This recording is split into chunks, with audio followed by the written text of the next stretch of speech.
Once again, thank you for joining me today. Let's go quickly to our diagram that we've been using. We've been looking at this diagram. We've been talking about the way by which God communicated himself, that what God gave, God did not give us things, he gave us himself. And this is the process by which God communicates himself to us: revelation, inspiration, transmission, translation, illumination. And we are really spending time looking at interpretation. We said that this is where the rubber met the road. We now have that book in our hand, the Bible. God has preserved that book. What you have in your hand is the same word that God communicated from the beginning. God has preserved it. We are now actively involved. All the other process involve other people, God working on other people. But here, illumination and interpretation, this is us, God getting his word into us. Obviously, God can use teachers, he can use books used by other people. At the end of the day, this is God getting his word, his life, himself into us. We have been talking about biblical meditation, because biblical meditation is one of the most important ways by which we meaningfully and effectively connect with the word of God, so that we can receive what has been coming through that process. Proverbs chapter 4 verses 20 to 22. My son, attend to my words, incline thy ears unto my saying. Let them not depart from thy eyes. Keep them in the midst of thee, for they are life unto those that find them, and health to all their flesh. We are looking at an illustration that the Bible gives us to explain the process of meditation, and we have looked at the illustration, look at meditation as a form of eating. So we have looked at that process, that physiological process of us eating, and how that helps us to understand what meditation is. Today we want to look at another illustration, which is what is brought out for us in that proverb that we read. Okay, meditation is often illustrated in the scripture for us as taking medicine. And look at verse 22. It says, for they, that is my word, are life to those that find them, and health, and that word health there is medicine, and health to all their flesh. Now, we are all sons and daughters of God if you are already born again. If you are not, then you need to be born again. You need to receive Jesus Christ as your Lord and Savior for you to be called a son, or for you to be called a daughter of God. My son, he said, attend to my word. What does that mean? Give attention. Now, if you give attention to something, it's because you have removed that attention from something else. God said his word is so precious, his word is so important, that we have to remove our attention from other things and attend to his word. To attend, instead, to attend means to focus. I cannot be daydreaming when I'm supposed to be listening, when I'm supposed to be studying, when I'm supposed to be meditating upon the word of God. He said attend. And one of the most important way we attend to the word of God is by meditation. We attend in reading it, we attend in studying it, we give attention in writing it down, we give attention in meditating it. I know I'm going over this because repetition is an important form of learning. He said attend to my word, give attention. And then he's going to show us some of the ways to give attention. He said, incline your ears unto my saying. You remember if somebody is telling you something, maybe there's a noise, all sort of distraction, all sort of noise. You want to incline. Usually when people are paying attention, we tend to turn our ears to the direction where that sound is coming from. We want to pick it up. Incline your ears unto my saying. Blot out all other distraction. So many distractions, but we have to make up our mind to be intentional about inclining our ears unto his saying, not the saying of one man of God or the other bishop or the other geo. We only incline our ears to the saying of men of God if they are saying what God is saying. Paul said, follow me as I follow Christ. Then he went on, he said, let them not depart. Now we are talking about meditation here. Let them not depart from thine eyes. And these are different ways by which we attend to the word of God. Focus your ears, focus your eyes, focus your emotion, focus your desire upon it. And these are all the faculty that we use in the place of meditation. We use our ears, we use our eyes, we use our mouth. Let them not depart from your eyes. In other words, the image that we see, let the word of God be the one that paints the image, not the world around us, not what people say. Let them not depart out of you. Look, the reason we are being given this instruction is because we are living in a world where there are so many voices, there are so many things vying for our attention and our affection. He said, look, attend to my word, give attention to my word, incline your ears unto my saying, let them not depart from your eyes. Keep them. And we are going to come to Mary by the grace of God. If not today, maybe next time. Keep them in the midst of your eyes.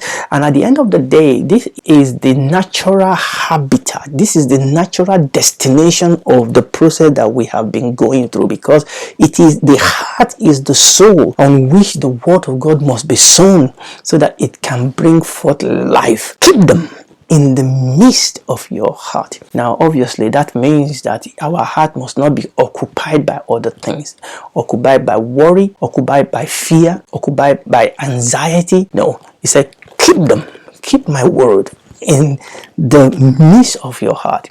But for the word of God to get into my heart, we must focus, we must pay attention with our eyes to it, with our ears, with our mouth, with our desire, with our emotion.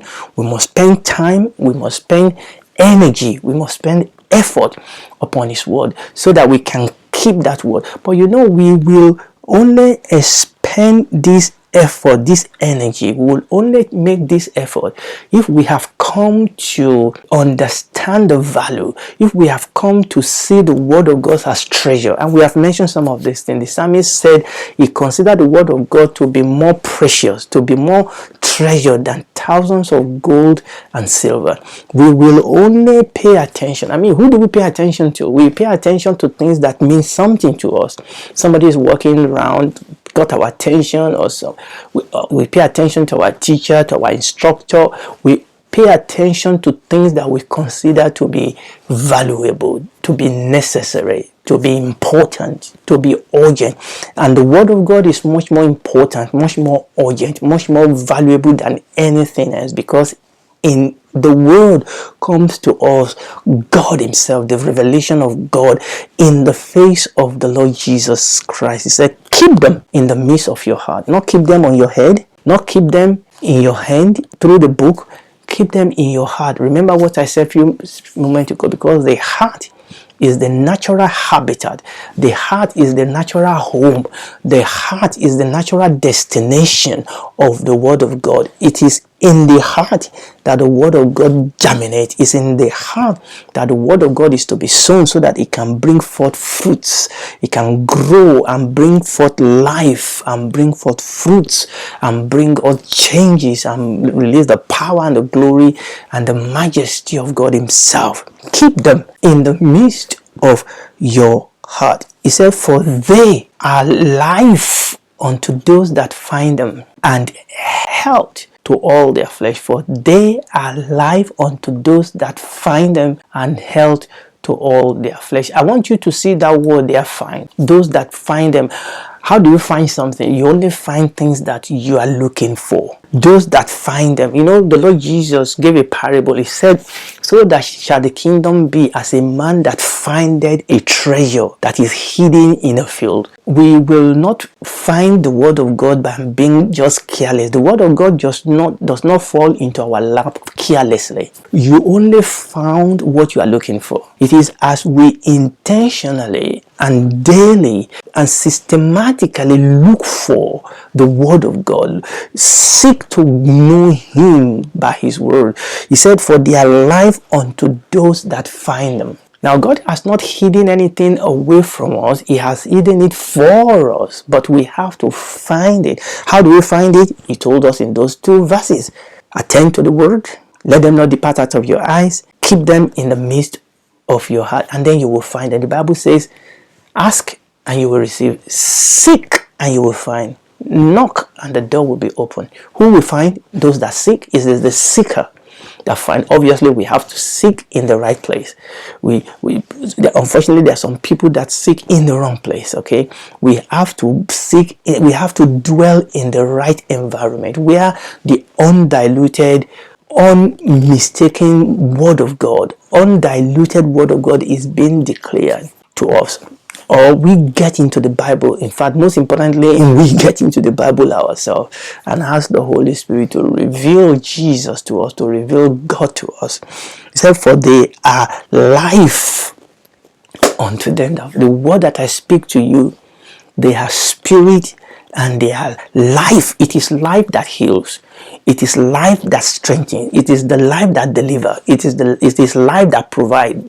The Lord Jesus said that the thief comes not but for to steal, to kill, and to destroy. He said, I am come that they might have life and have it abundantly. Listen, everything we are and everything we have is a product of life. It is the life that is pushing out in our body that is causing us to grow. It is life that gives us strength. It is life that gives us intelligence. It is life that gives us purpose. It is life that gives us direction. It is life that gives us light. It is life. It said they are life. Where there is no life, there is death. Where there is no life, there is pain. Where there is no life, there is confusion. Where there is no life, there is loss. Where there is no life, there is disease. Where there is no life, there is poverty. But the Bible says that for they are life, the life, the answer, the progress, the help that we need is not in a man, it's not in a woman. God might use a man, God might use a woman, but the answer, the life is in His word. His word is the word of life. This is the word of life. Obviously, it must not stay on the pages of this book. It must be hidden. Keep them in the midst of your heart. We must let the word of God, the Bible says, dwell in us richly in all wisdom and spiritual understanding, that we might be able to walk worthy of the Lord. Dwelling is not richly, not in a little way. We must stay in the environment of the word of God. We must saturate ourselves with the word. We must read it, we must study it, we must write it, we must memorize it, and we must meditate it until we are full of the word, being filled with the word of God, by the power of the Holy Ghost, by the help of the Spirit of God, because He is the Spirit of truth. He is the one that will reveal Christ to us, that will reveal truth unto us. Praise the Lord. For they are life unto those that find them, and they are health to all their flesh. Health to all their flesh. So this is the second illustration. Health. Hallelujah. Health to all their flesh. If you have a medicine in a bottle, will that profit anybody? No. A medicine in a bottle will not cure disease. For a medicine to help somebody, it has to be either injected or it has to be swallowed. Just like the illustration we did about eating. And many medications need you to take more than one time. Sometimes you may need to take a medication twice a day, 3 times a day, and take it for 2 days, and take it for 5 days, and take it for 7 days. In fact, there are some medication you need to take for life. And the word of God is a medication we need to take for life, because we are dwelling in the midst of a crooked and perverse generation. The whole world lies in darkness. We daily need life. So this word is a medication that we need for life, and it's a medication we take many times a day, and we take daily, and we're going to take it for life. The Bible says that my word is medicine, is health to all their flesh. Our physical flesh and all the other things that flesh stands for in that verse. Medicine to all our flesh. So like medicine, for this word to benefit us, we have to take the right medication for the right disease. It's always interesting to me. Sometimes people come to you with some diseases. Back when I was practicing in Africa, people come to you and they want you to give them an injection. And you try to explain to them that what they've come for doesn't need an injection. That they just need to do this and do that, or take this pill. But people have been conditioned, okay, until you give them an injection, they are not happy. Unfortunately, we have the same situation today. The Bible says that a time will come at the end that people will not be able to endure sound doctrine. They will heap for themselves teachers that will tell them what they want to hear. No, God is not here to tell you what you want to hear. God will tell us what we need to hear. And the answer is in the person of Christ. The answer is in the word. It's not in running up and down, going to one Baba somewhere, doing some incantation that people call Christianity, or no, becoming like a Babalawo that carry bottle all around. It is the word. It is the word, and not duping people and lying and doing lying wonders. No, that's not what we are saying. There is a pure wonder. There is a wonderful power in this word. The Bible says that it is medicine. So you have to take the right medicine. The Bible says that according as His divine power has given us all things that we need unto life and godliness. Everything, we've read that before. Everything we need. We don't need to add anything to the word of God. The word of God is enough. What God has given us in the Bible is enough. There is enough oil in the Bible. There is provision in the Bible. We don't need to add anything. And obviously, we must not take anything away from it. Hallelujah. So like medicine, you have to take the right, and you have to follow instruction. When you go to your doctors, when you go to your hospital, okay, the doctors, the clinician will give you clear instruction. Okay, if they tell you to swallow this and take it 2 times a day or take it 3 times a day, you don't say, oh, I'm just going to take everything so that it can happen quickly. Then you are going to get into trouble. There are clear instruction in the scripture. Use it. Instruction for husbands, instruction for wives, instruction for believers, instruction concerning our money, instruction concerning the way we must live, the way we must talk, the way we must act. There are clear instruction in the scripture, the way to pray, the way to study the Bible. When we take medicine, we follow instructions. We follow instructions. Hallelujah. And then, like I said, many medicine will involve us taking things more than once a day, few number of times a day, but definitely involve you taking medication every day. Now, there are some few medication, particularly injection, and few medication that you take once or twice a week, but most medication you take every day. Remember when we're talking about manna, they have to go out every day to take manna, but they are before the day before the Sabbath, they will take enough for 2 days, because the organization, their worship of God means they cannot go out on Sabbath day. Maybe there may be times, sometimes, that we may be so busy and engaged, we may not be able to study the Bible as much as we should some days, but most days we must, and we must strive to do it on a daily basis. At least we must strive, we must desire to do it. He said they are medicine to all their flesh, and this is the only medicine that I know that have no side effects. Most medication have side effects. Sometimes you have to stop some medication, even though they are good, even though they are given for good, but they cause problem, and you have to stop it and use a different one. But if a medication gives you side effect, the doctor will look for a different one to give you. But this word does not have side effects. It's all good for us. Now, I'm not saying that it's palatable. I'm not saying that, because the word of God, the Bible says that it is the Son that the Father loves that He corrects. Remember, this word comes to us to correct, to rebuke, to teach, to equip. It is all good, but it may not be pleasant. But listen, if you want the truth, it will be pleasant. Even the correction of the word of God will be pleasant.